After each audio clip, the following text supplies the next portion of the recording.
Olá, tudo bem? Hoje eu estou gravando um vídeo de revisão do conteúdo de língua portuguesa. Hoje é revisão, não irei aprofundar os conteúdos, mas tenho certeza que você já estudou todos os pontos do seu edital. Antes de mais nada, inscreva-se aqui no canal e ative as notificações para não perder nenhum dos nossos vídeos. Sem enrolação, vamos passar ao conteúdo.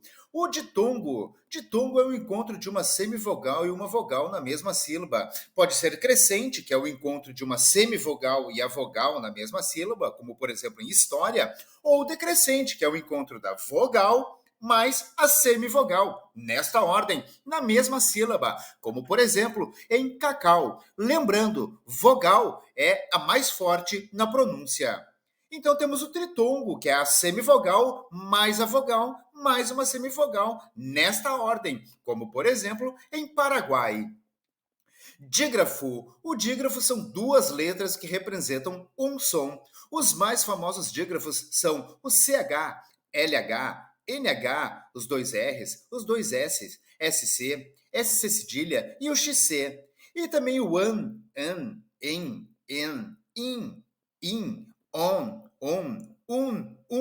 que representam vogais nasais. Hiato. Hiato são duas vogais juntas, mas em sílabas diferentes, como por exemplo na própria palavra hiato. O dífono. Dífono é uma letra que representa dois fonemas. É o X com som de KS. Só existe um dífono na língua portuguesa, que é o táxi, que são 4 letras e 5 fonemas.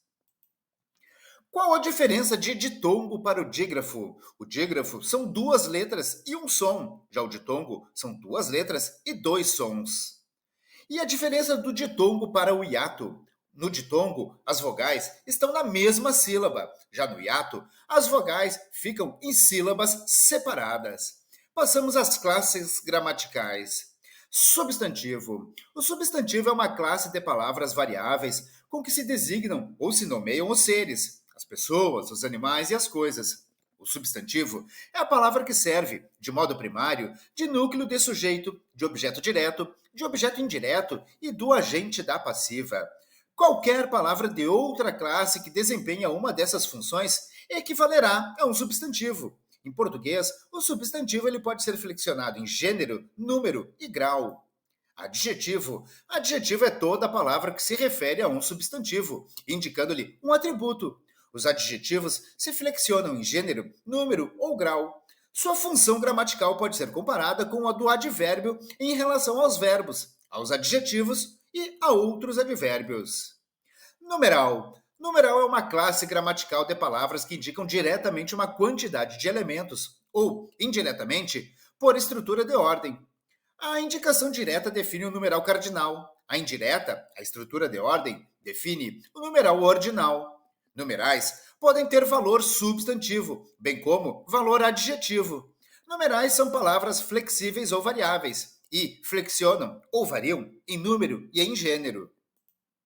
Pronome.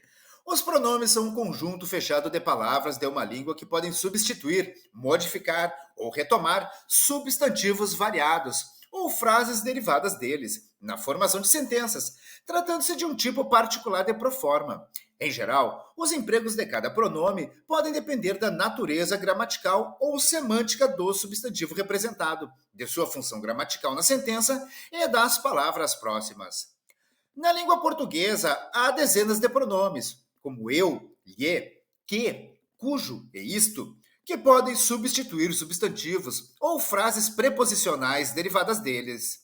Pronomes podem, portanto, ter as funções típicas de substantivos, sujeito, objeto e complemento, de adjetivos, modificadores de substantivos, e de advérbios, modificadores de verbos e adjetivos. O pronome oblíquo átono, ou pronome pessoal oblíquo átono, me, te, se, o, os, a, as, lhe, lhes, nos, vos, são pronomes que indicam pessoas e funcionam nas orações como objeto direto, objeto indireto ou complemento nominal. Pelo fato de serem pronunciados com menos força, são átonos, sendo assim chamados de pronomes oblíquos átonos. Artigo.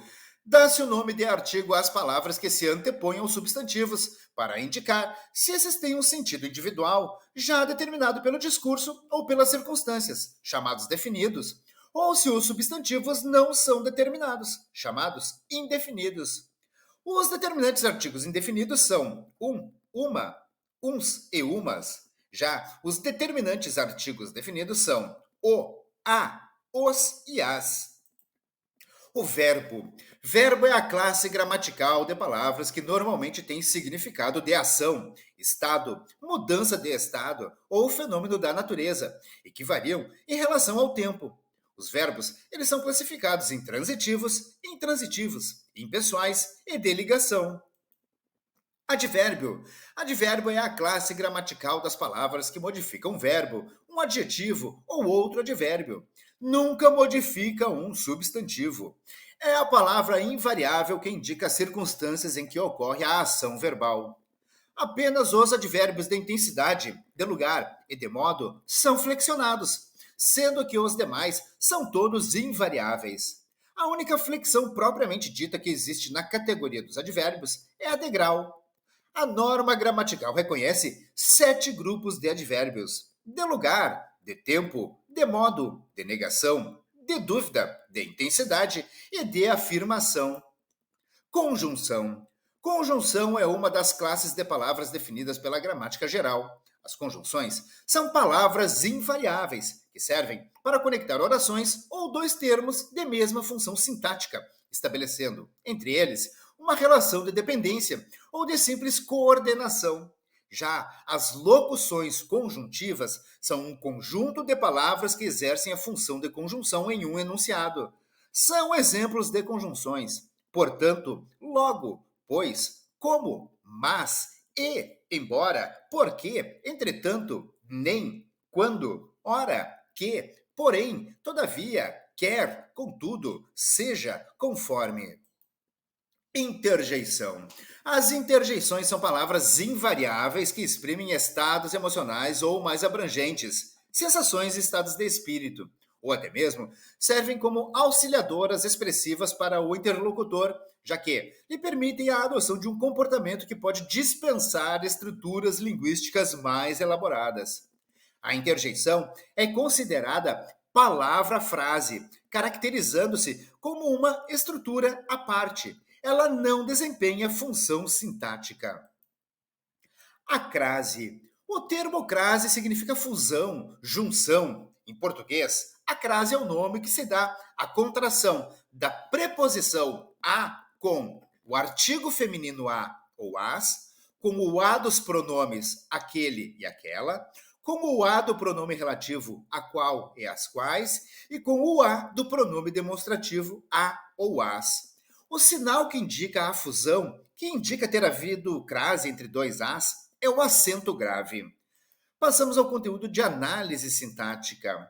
Uma frase é um enunciado falado ou escrito que apresenta um sentido completo, podendo conter apenas uma ou várias palavras. Oração é todo o conjunto linguístico que se estrutura em torno de um verbo ou locução verbal, apresentando opcionalmente o sujeito, mas obrigatoriamente o predicado. Enquanto o sujeito é aquele ou aquilo de quem ou quem se fala, o predicado é a informação dada sobre o sujeito. Reforçando, o sujeito é um dos termos essenciais da oração. Geralmente, ele é responsável por realizar ou sofrer uma ação ou estado. Ele é o termo com o qual o verbo concorda. Já o predicado é um dos termos essenciais da oração, juntamente com o sujeito. Define-se o predicado como tudo aquilo que se diz ou que se declara sobre o sujeito, ou tudo aquilo que se informa sobre o sujeito, o termo com o qual o verbo concorda. Período é uma frase que possui pelo menos uma oração. Existem os seguintes tipos de período. O período simples, ele é constituído de uma só oração, um verbo ou locução verbal.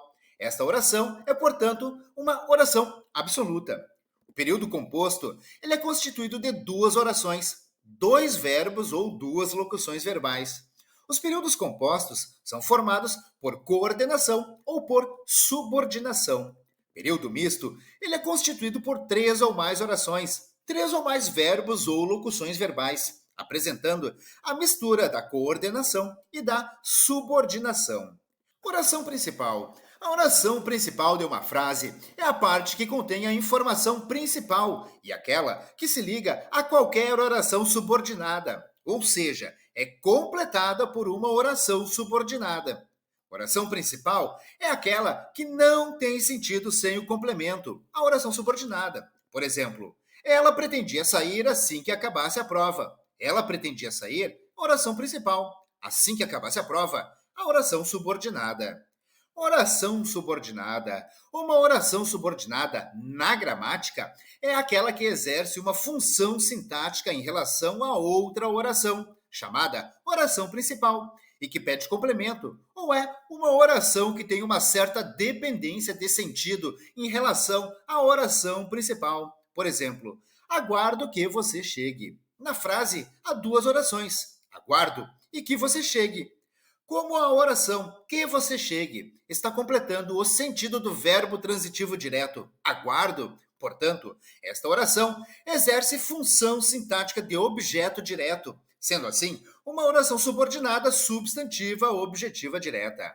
Dependendo da função sintática que exercem, as orações subordinadas podem ser classificadas em substantivas, adjetivas ou adverbiais.